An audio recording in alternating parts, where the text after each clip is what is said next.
নমস্কার সবাইকে, আমার গ্রোজানিক চ্যানেলে সবাইকে স্বাগত। এই যে গাছটা দেখছেন, এই গাছটায় একটা ডাল পুঁতেছিলাম, যেটা আমি আপনাদের ভিডিওর সাথে শেয়ার করেছিলাম। এই দেখুন, ডালটা কিন্তু এখন গ্রো করে গেছে। এবারও জায়গা চাইছে একটু বড় জায়গায় দেওয়ার জন্য, তো ভাবলাম ওকে একটু জায়গাটা চেঞ্জ করে দিই। তো দেখুন, খুব ভালো শিকড় কিন্তু এখানে গজিয়ে গেছে। আর গাছটাকে কিন্তু খুব বেশি নাড়াচাড়া করা যাবে না, কারণ মাটিটাও নরম। শিকড় যদি ছেড়ে যায় গাছটা কিন্তু মারা যেতে পারে। চলুন গাছটাকে এবার আমরা প্ল্যান্ট করি। একটা 5 লিটারের ড্রাম ছিল, ভাবলাম এটাতেই বসিয়ে দিই, পরে না হয় জায়গা পাল্টে দেব। আর এই যে দেখুন, মাটিও কিন্তু আমার তৈরি। এই যে এটা হচ্ছে ভার্মি কম্পোস্ট, 25% মতন ভার্মি কম্পোস্ট এখানে নেওয়া হয়েছে। আর এই গাছের খুব বেশি একটা যত্নের প্রয়োজন হয় না। মাটি নিয়েছি, বালি নিয়েছি। আচ্ছা, বালি কিন্তু মাটির চেয়ে বেশি হবে, এখানে জায়গা কম ছিল বলে আমি একটুখানি বালিটা কম নিয়েছি। বাট মনে রাখবেন, মাটি বালির থেকে সবসময় কম হবে কাঠ জাতীয় গাছে। এটা কিন্তু একটা টিপস।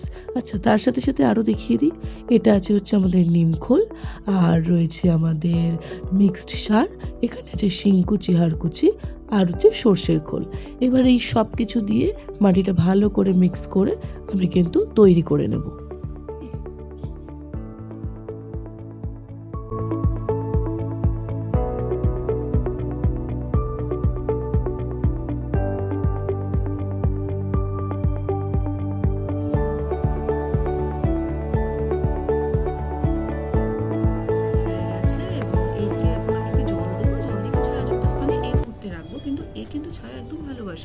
ক্যাকটাস জাতীয় গাছ রোদ ভীষণ ভালোবাসে, রোদে রাখবেন, গাছ অনেক তাড়াতাড়ি বেড়ে উঠবে।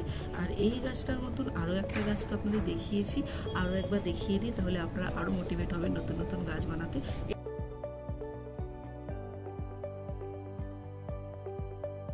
এই যে গাছটা দেখছেন, এটা কিন্তু এরই প্রতিচ্ছবি, এর ডাল থেকে কাটা, আমি আগেও বলেছিলাম। তাই এই গাছটাকে এর জায়গাতে নিয়ে যাব আমরা, আবার এই গাছ থেকে আমরা নতুন চারা বানাবো।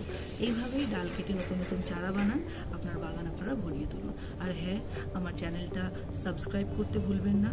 আজকের মতন এইটুকুই, শুভ সকাল। এরপর গাছটাকে আমরা একটুখানি ছায়াযুক্ত স্থানে রেখে দিলাম।